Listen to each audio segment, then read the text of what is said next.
Ano?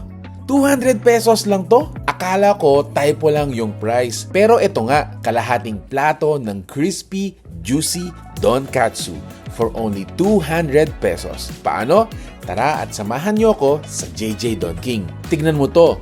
Crispy outside and juicy inside. May special sauce pa. First bite, sulit na sulit. Halos hindi mo na kailangan ng iba. At kasama na yan, rice, kimchi, salad, complete meal. Solo ka lang pero pang set meal na ang binayaran mo. Pero wait, may isa pa akong na-discover. Ang kanilang stir-fried mixed seafood. Di siya yung typical butter garlic or Cajun sauce flavor. This is oriental, like sweet, salty, and umami. Maraming hipon, malambot na pusit, tahong, and may crabs pa. Yung lasa, kakaiba talaga. Parang may secret ingredient silang di mo ma-figure out. Are you looking for Korean snacks? Meron, like kimbap, tteokbokki, raboki, and egg roll.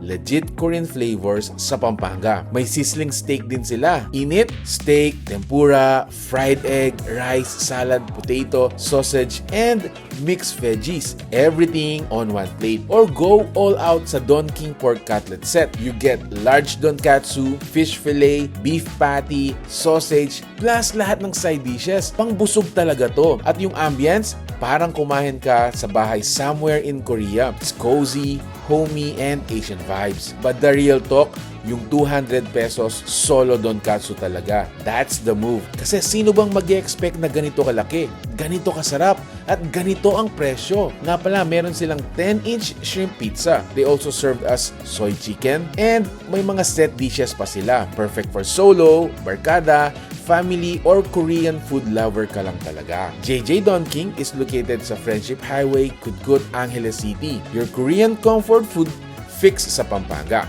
At 200 pesos? Grabe! Tag someone na kailangan na kumain dito. Like, now!